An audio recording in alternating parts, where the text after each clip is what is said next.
Kids, listen to your mother. Mom! Welcome to Between Us Moms with Katie Crafts-Morg and Hallie Stevens-Drape. Hey guys, just a quick thing before we start today's episode. This podcast is just me and Hallie. We edit, we book, we produce. So when you share the podcast or you share a clip or you join and talk in our Facebook group or follow us on Substack, it goes such a long way. It means more to us than you know, and it keeps this podcast going. We have zero funding. There is no big podcast network behind us. It's just us trying to build a mama community. So if you love it here, please share a moment or an episode with a friend so that we can keep this thing going. And with that, Hallie. Hey, mamas, welcome to the podcast. This week, it's just Katie and I, and we're so happy you're here. We love these intimate little chats where we talk all the things. And this week, we're talking daddy issues. We're talking about a rule that a high school classroom teacher is no longer enforcing after 25 years. And we're also going to talk about motherhood regrets. The Cut did an article that got people a little stirred up, and this week, we're going to talk about it. But first, Katie, slay or nay of the week. What do you got? I'm going to keep it tight. I have one of each. I have a massive, horrible nay. I was such a failure this week. Oh, no. My daughter, as I talked about a couple of weeks ago, is potty trained, but at night we are doing a diaper. I fucking forgot to put a diaper on her the other night. It's okay. I essentially wasn't, I'm going to cry right now. Oh, no. For real? Sorry. Oh my God, I'm crying. Okay, I cannot believe the level of failure that is to like not put a diaper on your child. Oh. And woke up. We had to obviously like change the sheets. There's pee all over her bed, all over her special monkey. Jason could have been like, I can't believe you forgot to do that, but he was like so full of just like grace and understanding and like not making me beat myself up over this. But that was such a mom fail. I was like apologizing to my daughter. She didn't even understand what was going on at all. And it was like flew over her head, I think. And like she didn't even realize. But to me, I felt like such a bad mom. So, wow. Wait. Okay. I wasn't expecting to cry over that. Did you cry about it when it happened? I don't think so because there was so much like chaos and I wanted to make sure she was okay and I wanted to like get things, in the wash. And anyways, it led to an overall just, I felt like a bad mom day and I was just having like a big struggle bus of a moment. And I'm very grateful that my family showed me so much grace Katie, in that time. So please let that one go because okay. You're not a bad mom. We are doing 1,000,001 things a day. And at the end of the day, especially, your brain is just like fried. There's nothing left up there. Let it go, release it. She'll never remember it. Also, I think I told you Dylan's out of her pull-ups at night. And every now and then, like last night, she peed the bed. No big deal. They only think it's a big deal if you show them it's a big deal. So you just when Dylan peed a bed, I was like, no big deal. We'll just throw it, and then they don't think twice about it. So release it, let it go. It's so not a thing. Pee is water. It was a thing to me. Like for her, it was, I wanted to make sure she was okay and not feel bad. I didn't want her to feel like she did something wrong. And I felt like, anyways, sorry. I don't know why I cried over that. That's weird. That's not weird. Listen. I like have hives right now. Oh gosh. Yeah, okay. Please don't lose sleep over that. That's no biggie. Well, there was that. But then there was a yay. And my yay is that I said yes to going to an event for International Women's Day. I got out of the house. I was surrounded by amazing women. Amanda Kloots she led a panel and I found it just really inspiring. And so if you are a mom who is listening to this today and you need kind of like can I do it? Can I start something? Can I finish something? Can I show up and be my best self? The answer is yes. You can do all of those things. You can make it through your hardest, darkest seasons. You can overcome things. You can fake it till you make it. She told this amazing story when she first started her fitness company. She literally would go on Instagram and pretend that all these people showed up to her classes, and in reality, zero people showed up. And she was just faking it till she made it because she believed in this program and she believed in herself and she believed that she could do it. And so I just want to take a minute to be like, you can do all these things. And I felt really inspired and I felt really proud of myself because I often make excuses for why I can't go to things. And I'm always like, oh, no, I can't do it. Or, oh, I have this. Or, oh, I have mom guilt. Or I'm too tired. Or I don't want to, it's just, I think when we go to events or things for us, we think of all the other people in our lives who it's going to affect. And I just said yes. I didn't even tell Jason what I was making or what he should make the girls for lunch today. I was like, I'm going. You know what? I do it every single day. You can do it. He's got And it. I had so much fun. It was just 2 hours. I had a delightful time. I talked about just life and motherhood with other women and I learned something. I felt inspired. I got a gift bag. Love a gift Anyways, bag. Love some swag. so That's great. I just that's love. my message is say yes. Do you know what's hilarious, Katie? One of my slays this week is that I'm saying no. Oh, It's I love that for us. It's literally in our document that we're looking at right now that has our little rundown of the show. Saying no is one of my slays. So mixed messaging, But but you know what? It's not, it is because you say yes to the things that like maybe you need to fill your cup and say no when your cup is too full. yes. You need to stop runneth over the cup. Is that a thing? Yes. Cup The runneth cup over. runneth over. Here's what I'm learning. Boundaries have never been my strong suit. Mm, I'm a lean all in, say yes to everything, be there for everyone, but it's not realistic. And at the end of the day, the person who suffers is me and my family. It's that rubber ball, glass ball theory. There are certain things that you can drop and they'll bounce and it'll be okay. It'll survive it. But there are things like your family that you have to, they're fragile. You have to take care of that. Has to come first. So I'm getting better at learning my boundaries and protecting that. It's just being really intentional with my time and not, I guess I shouldn't say that my slay is saying no, but I'm getting better at only saying yes to the things that are really necessary or that fill my cup. Just being more intentional about where I'm putting myself and my energy because there's not enough of it. And I've been really struggling and I felt like my mental health was at an all-time low. And I'm proud because I feel like this week I felt like I had my shit together. Like I felt like I was showing up enough in all the places and that felt good. So that was one of my slays. The other thing is we slayed daylight savings. What? I'm glad one of us did. Girl, I may be the only one. We never do. It's always a nightmare, but we got our ass to 9:30 a.m. church on Sunday morning. Dang. How? I don't even know how that worked, but we did. Like we can barely get our ass to church at 9:30 on a regular day, let alone daylight savings. So that was a major win. And the other slay is that I am trying new things. Today, I had my very first tennis lesson, and I want to encourage everyone listening to try something new and be bad at it. It's such a good exercise for your ego and just, I don't know, like at this point, we talked about this, like how often are we failing? Not that much because we're only really doing things that we know how to do well.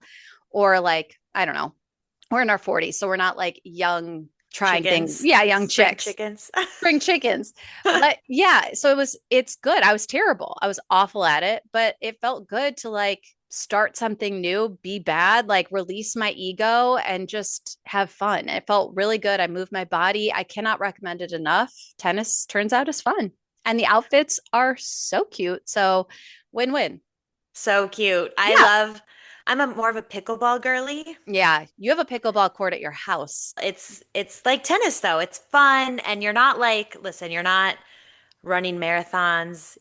You're having like light conversation as you're hitting a ball and the outfits are cute. So yeah, we love that. Love all those things. But I would say it was a triple slay kind of week for me. That made me very happy for you. And you know what? When you signed on, I was like, Hallie looks good.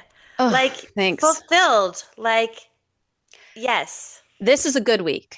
As This is a we good take. know, I mean, I'm also, and this is an update too. We talked about how I was weaning off Lexapro. I decided to go back on.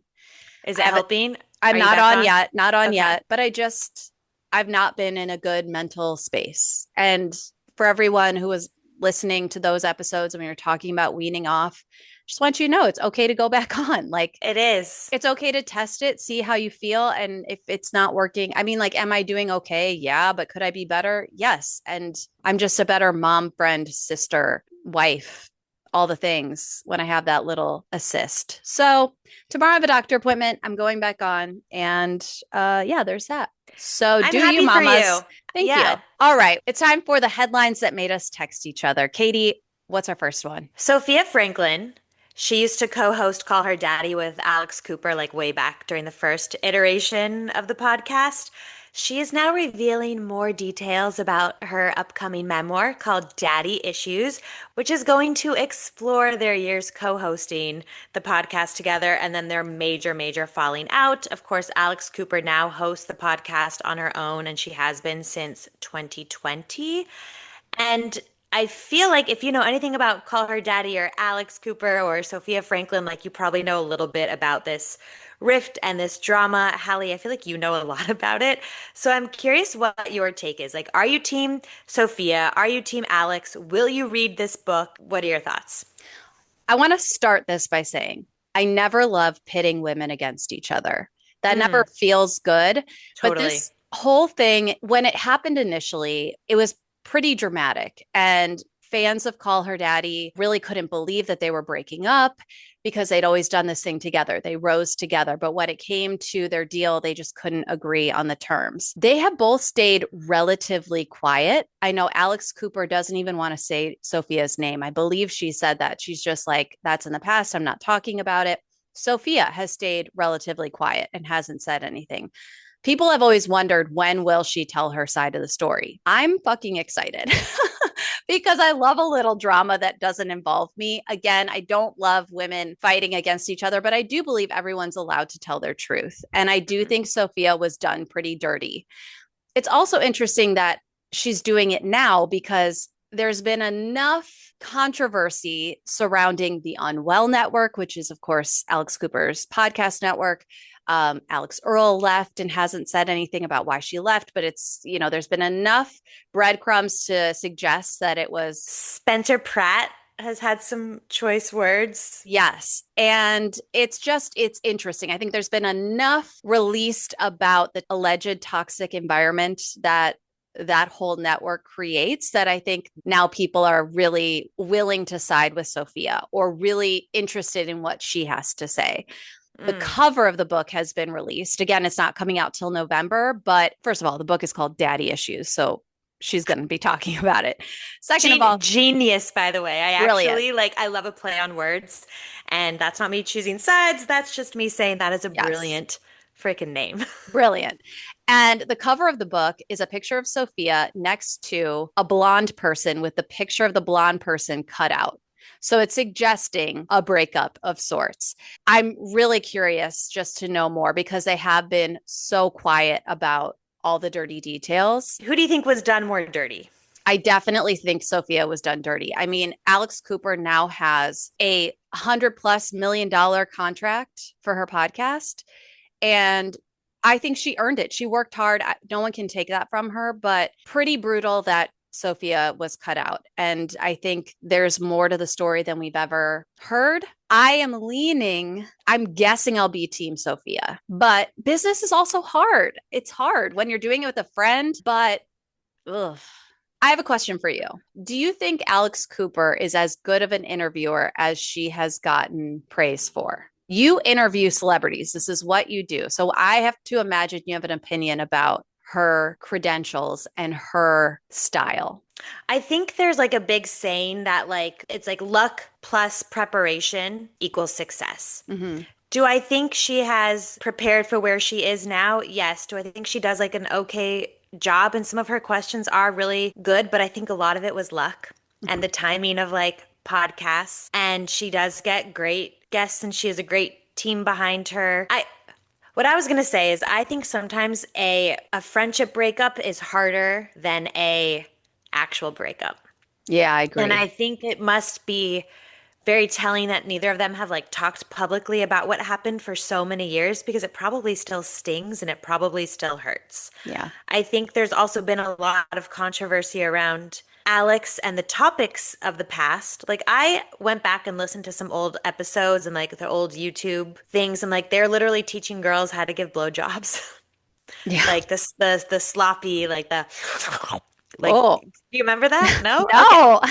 Uh, like it was essentially like that. And now she's here being like, there was rumors that like she was going to take over at like the Today Show. Mhm. And I'm like, whoa, whoa, whoa, whoa, whoa. Let's slow down our roll here. And I think there's also been, I think sometimes she goes a little bit easy on her guests Yeah. like Zayn, I feel like, she's had on to like make them, they kind of go to her show as like a rehabilitation sometimes of like their Yeah. image. But then there's been some amazing, amazing quotes that have come out of her interviews. Like I think about Ellen Pompeo Yeah, you love talking her. about motherhood experience and how it just like changes you and how you can never do your job the way you did before you were a mom. Like Mhm. you just cannot. And is that necessarily like Alex and her question asking, or is that just Ellen Pompeo speaking and being, so relatable and who she is? I don't know. But I also want to give her flowers. She's, she's gets 1 million, 500,000 to 1 million downloads an episode. That Yeah. is not easy, as we know. And I want to give credit where credit is due. And people are obviously connecting with her and they do like her questions and they do like her podcast. And so for that, I do want to give her flowers. Like what she has accomplished and what she has done is amazing. But at the price of what? At the price of how many friendships, at the price of how many wrongdoings. And I guess we don't know. We won't ever know. I don't know. Do you think she's a good interviewer? I think she seems fearless. And I watched her Hulu docuseries that came Yeah. out last year, and I had a lot of respect for her. She edits her own podcast. So She's do very, we. so do we. I know. But I'm saying at that level, like you and I have joked about, like, wouldn't it be great if we had an editor? Like she's at the level where she can have her own editor and she still does it. And I think that's really telling. Like she's very hands on and she Which I is, love. Yeah. yes. And she really does her research about what the fans want to know from her guests. Which So so do we. And that's what I've done my whole entire career. I That's know. what you do. If you are a good interviewer, you watch the shows, you go into the Reddit forums, you go into the comments section. You have to know what the fans want to know. And I think that's part of the job. I don't think you necessarily get, I think it makes you good at your job is when you Mhm. do your research, is what I Yeah. was trying to say.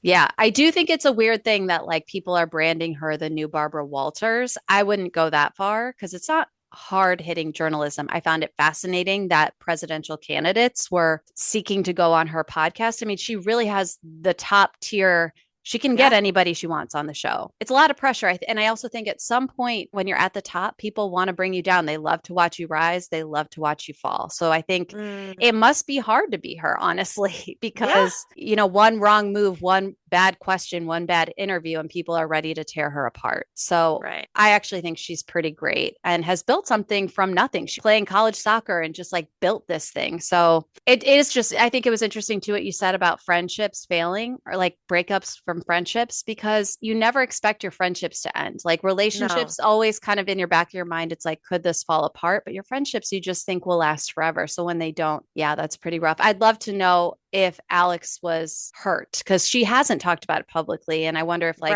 Right. was sad to lose that friendship. And I'm wondering if she will respond to Sophia's book or if she will just stay quiet. I'm curious what road she'll take. Okay, so another headline that had us talking this week, and actually I saw it and was talking about with my mom, with you, with a bunch of my girlfriends. The Cut wrote this article that was true testimonies from women who regret having children.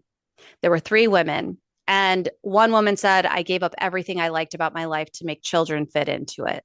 Another said, everything I went through was just like no big deal because the baby's here. Your existence doesn't matter. Another said, everyone who wanted me to have a child knew they weren't going to lose much while my freedom and my identity went down the toilet. And I think this is such an important conversation. I want to know what you think about this. I'm sad that this was an article. Okay, say more. I feel like when you choose to become a mother, and listen, I am all for women's rights and a woman's right to choose. When you choose to become a mom, you know that you are signing up to give life and to teach life and to grow life into another person. You are going to lose parts of yourself in doing that. I don't think that that should ever equate to like you regret having kids. I have met and talked to so many moms in the past few years who are like talking about their hardest seasons or like, I have not slept. I am tired. My marriage is going through a hard time right now. I don't have time for myself, but never once has someone said, I regret having my children. And so I'm sad that there are people out there that feel that way. Me too. And, I'm curious. I wish I could talk to these women because what I'd love to know is like, do you actually regret having children? Because I'm sure that they love their children deeply. I wonder if it's more they regret the loss of autonomy and identity or like their That's freedom, and you that's what know? I think it is, but inherently that is part of what you are signing up for when you become Yeah.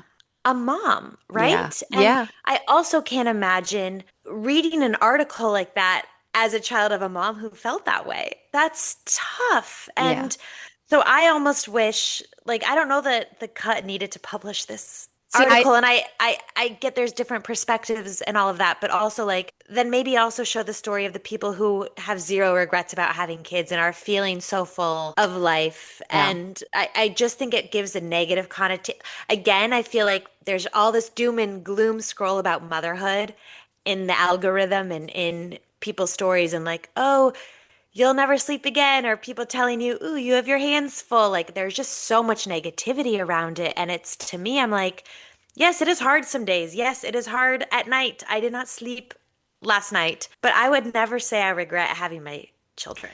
See, I disagree completely. And Really? I'm so glad that they published this article because I have friends who've expressed not as blunt as I regret having children, but like I fantasize about what my life might look like had I not have children. And that's something that a lot of people really feel and struggle with. And so I think like society often frames parenthood as this like purely fulfilling thing that we do and it leaves no room for like all the complex emotions that we feel as women and I think that these Mm. are conversations we have to have and we have to allow women to admit regret and I think if we do it might help like reduce the shame that women feel like I just think more converse like this is a real thing obviously people are feeling this and I understand like there's a lot of doom and gloom on our algorithm but I don't know I think we have to have these like real honest conversations more because we owe it to each other and there are some people who just think that parenthood is like the default life path and they may not feel passionate about it. And hearing from people like this who maybe wish they hadn't had children, like it's not for everyone because it does change No, your but life. but that's also why you should be sure when you are ready to become a mom. But how can you? This is the thing I though. guess you can't ever You be sure. can't. You I guess you can't. can't. So I think like having more honest and like non judgmental conversations and heart to hearts and like really just laying it all out on the line, we only do each other a service by doing that. And I feel sad for the women who this is their experience because it's not mine, but I feel for them and I applaud them for having the hard conversation. And I do feel sad because like I hope their kids don't read it because yeah, how does that feel? But just think when one person is brave enough to say the thing, it allows others to say it too and to make real, honest decisions about how you really feel yourself and not just do it because society says, like, this is the next thing you do, the next checkbox. You know what Yeah. I mean? No, I do. I hear you. Gosh, like you said, I guess I'm sad that people feel that way. Yeah. I'm just, yeah, And because and I would it's like to tough. know what's part of motherhood they're in that is making them feel that way. Totally. I think I also, yeah, because I mean, if you're in the throes of toddler life, like It baby gets life, hard as toddler life, yeah, but eventually your kids grow up and then room opens up for you yeah. again. But yeah, I You would do like to lose think, yourself in motherhood a little bit. That yeah, is what every guest on this podcast has said, that everyone is struggling. It's a universal thing. I think Shanae Grimes last week said, this is a universal thing. Like, how much room can I take up yeah, when I am a mom? hmm And I think it's making sure that there is time for you so that you don't get to that point where you're like, I regret having kids. yeah, yeah. Uh, Like truly sending love to anyone who might be feeling this way, because I imagine it's a very heavy load to bear. So nothing but love. If this is something that Yeah. you felt, that you are feeling, we see you and we love you. This is hard. It is Shit hard. is hard. This shit is so hard. Last thing on this is remember when it's hard, it's just a season. Yeah.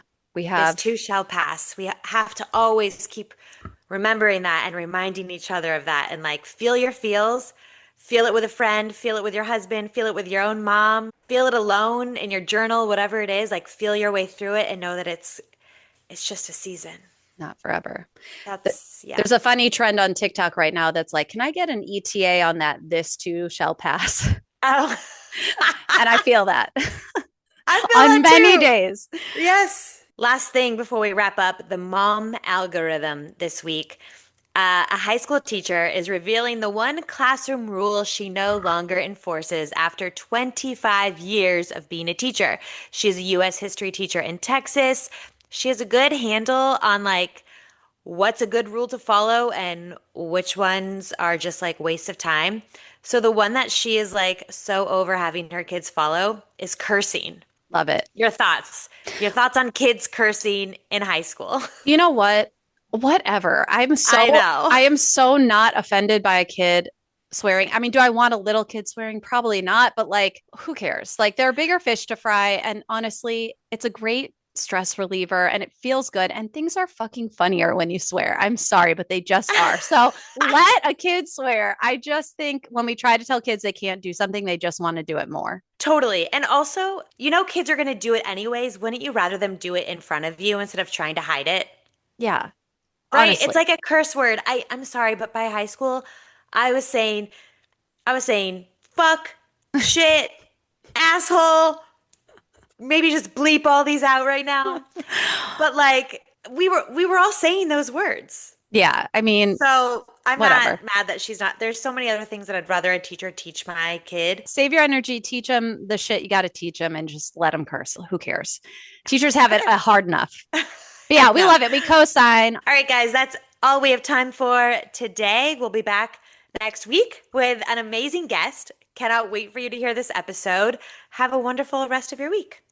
Toodles. Thanks for hanging out with us on Between Us Moms. Don't forget to follow us for more mom content and good conversations on all the socials. We're also on Substack and have a newsletter filled with tips, tea, meal ideas, and mom stuff you won't want to miss. And we've got a secret Facebook group to connect and talk even more. Go find us.